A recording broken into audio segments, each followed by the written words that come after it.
Ada beberapa kebiasaan yang tersebut menyebabkan radang amandel tanpa disadari. Sayangnya berbagai orang tak mengetahuinya, kemudian kerap menganggap sepele hal ini seperti kurang menjaga kebersihan mulut. Berikut adalah beberapa kebiasaan yang digunakan bisa saja menyebabkan radang amandel, dirangkum dari akun Instagram Dr. Kevin Mark. Konsumsi makanan pedas dan juga keras. Makanan keras seperti keripik dapat melukai tenggorokan, menyebabkan iritasi dan juga memperparah peradangan. Makanan pedas kemudian berbumbu kuat juga dapat meningkatkan produksi lendir, juga menyebabkan penumpukan lendir di tempat tenggorokan. Kebiasaan pertama yang digunakan bikin amandel kamu makin parah adalah makanan pedas kemudian keras, kayak keripik pedas, basreng pedas, atau bakso dengan sambal pedas. Makan makanan pedas pada waktu tenggorokan akan merangsang keluarnya dahak, kemudian bikin tenggorokan kamu makin parah. Jelasnya, olahraga berat.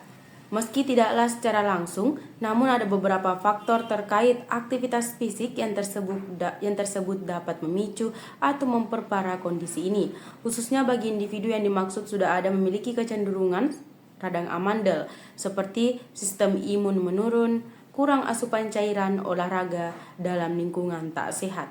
Yang kedua adalah olahraga berat. Saat amandel kamu meradang, ada baiknya istirahat yang tersebut cukup selama 2-3 hari agar tubuh kamu pemulihannya maksimal serta juga penyembuhannya lebih banyak cepat, ujarnya. Begadang. Kurang tidur dapat memicu stres yang digunakan beresiko menyebabkan peradangan dan juga menekan sistem imun di tempat pada tubuh, termasuk radang amandel. Dan yang tersebut paling banyak kamu lakuin gak sadar adalah begadang. Kalau kamu kurang tidur, otak kamu akan mengurangi hormon stres atau kortisol. Kortisol yang digunakan tinggi akan menekan sistem imun dan juga memperlambat penyembuhan. Jadi wajib tidur yang digunakan cukup. Tandasnya, seorang remaja bernama Lily didiagnosis mengidap gagal ginjal stadium akhir yang awalnya menunjukkan gejala seperti flu biasa selama 3 bulan. Diagnosis ini bagaikan mimpi buruk untuknya. Mengidap gagal ginjal stadium akhir menimbulkan Lily harus menjalani dialisis atau cuci darah secara teratur.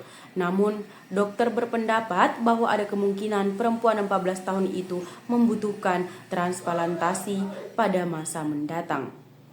Dalam perkara Lily, ia merasakan sakit yang luar biasa. Ia mengaku lega pada waktu diberitahu akan mengalami koma dikarenakan rasa sakit yang dialaminya.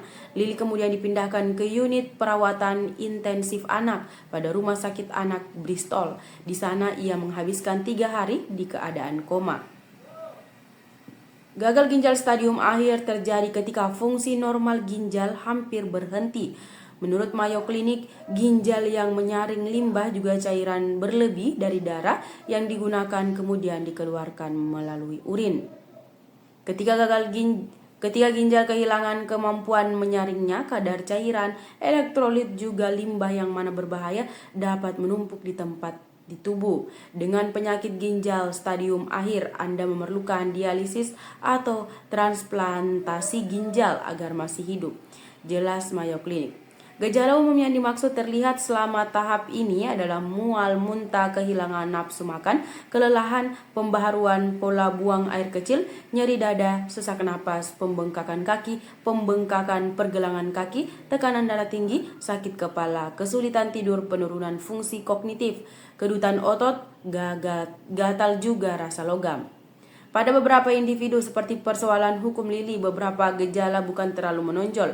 Hal ini menjadi salah satu alasan mengapa orang tuanya tiada mengidentifikasi penyakit yang dimaksud dan juga menganggapnya sebagai flu. Ada beberapa alasan yang menyebabkan seseorang mengidap penyakit gagal ginjal stadium akhir. Salah satunya dikarenakan diabetes, tekanan darah tinggi, penyalahgunaan obat, penyumbatan pada saluran kemih, riwayat keluarga juga kondisi genetik tertentu. Ciri-ciri gatal dikarenakan hyperglikemia mempunyai beberapa tanda yang mana harus diwaspadai. Gatal pada lapisan kulit adalah salah satu gejala umum yang mana kerap dialami oleh penderita diabetes. Berikut ini ciri khas gatal sebab penyakit gula yang dimaksud perlu diketahui. Kulit kering dan juga mengelupas. Penderita hyperglikemia kerap mengalami permasalahan dermis kering, teristimewa pada area kaki kemudian tangan. Hal ini terjadi sebab kadar gula darah yang digunakan tinggi dapat menurunkan aliran darah ke kulit, sehingga lapisan kulit menjadi kering serta kehilangan kelembapannya.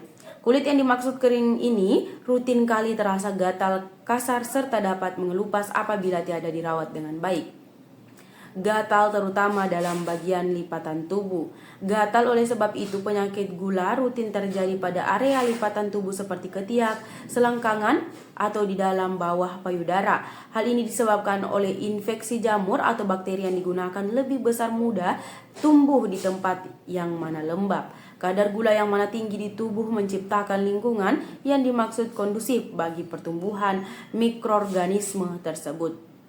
Luka gatal yang digunakan sulit sembuh.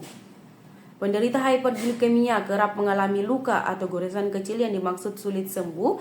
Luka yang mana lambat sembuh ini biasanya disertai dengan rasa gatal di area sekitar area yang mana terluka. Herbafonis. Suplemen herbal yang dimaksud terbuat dari bahan-bahan alami pilihan hadir sebagai solusi efektif untuk hambatan pencernaan.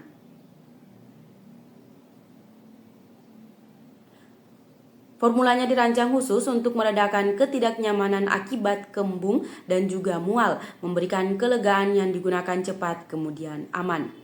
Berada dalam gaya hidup modern yang serba cepat, berbagai individu menghadapi hambatan kebugaran lambung yang tersebut serius dengan kondisi seperti mual, perut kembung, kemudian gastritis menjadi yang mana paling umum. Kebiasaan makan yang mana tidak ada teratur, stres, kemudian kurangnya perhatian terhadap pola makan sehat menjadi faktor utama yang dimaksud memperburuk hambatan. Oleh sebab itu, penting bagi kita untuk tambahan memperhatikan kemampuan fisik lambung kemudian mengenali tanda-tanda awal gangguan pencernaan. Kata praktisi bidang kesehatan komunitas Dr. Ngabila Salama. Sebagai solusi, Dr. Ngabila Salama menyarankan pembaharuan gaya hidup yang mana simpel namun efektif dapat membantu meredakan gejala gangguan lambung. Pertama, penting untuk mengatur pola makan dengan konsumsi makanan yang tersebut kaya serat, seperti sayuran lalu buah-buahan, juga menghindari makanan pedas lalu berlemak. Selain itu, praktik mindfulness serta teknik relaksasi dapat membantu mengurangi stres yang berkontribusi terhadap kesulitan lambung. Di samping itu, Dr. Ngabila Salama menambahkan obat alami juga dapat berperan pada meredakan gangguan mual kemudian perut kembung secara efektif. Rempah-rempah seperti jahe serta peppermint sudah pernah terbukti mempunyai sifat antiinflamasi lalu dapat membantu meredakan gejala tersebut. Sebuah studi menunjukkan bahwa konsumsi jahe dapat mengempiskan mual pada pasien yang mengalaminya. Selain inovasi gaya hidup kemudian pengaplikasian obat herbal alami, Herbafomis hadir sebagai pilihan yang digunakan tepat untuk menggalang kebugaran lambung secara keseluruhan dengan zat jahe emprit yang mana dibaut dengan metode AFT yang mana merupakan teknologi ekstraksi bertingkat. Herbafomis dirancang untuk memberikan kelegaan yang dimaksud cepat dari gejala kembung lalu mual. Penting bagi kita untuk memahami bahwa kebugaran pencernaan merupakan aspek krusial yang tersebut tidak ada dapat diabaikan. Teristimewa di tempat berada dalam gaya hidup yang digunakan serba cepat serta penuh tekanan. Dengan mengadopsi pola makan sehat, mengatur stres dan juga menggunakan suplemen alami seperti Herbafomis, kita dapat meraih kesejahteraan pencernaan yang dimaksud lebih baik tinggi. Herbafomis dengan kombinasi bahan-bahan herbal yang mana telah lama terbukti efektif menawarkan solusi yang tersebut aman dan juga alami untuk meredakan gejala kembung lalu mual. Mari kita prioritaskan kemampuan fisik lambung, juga nikmati hidup yang tersebut lebih besar, nyaman, dan juga berkualitas.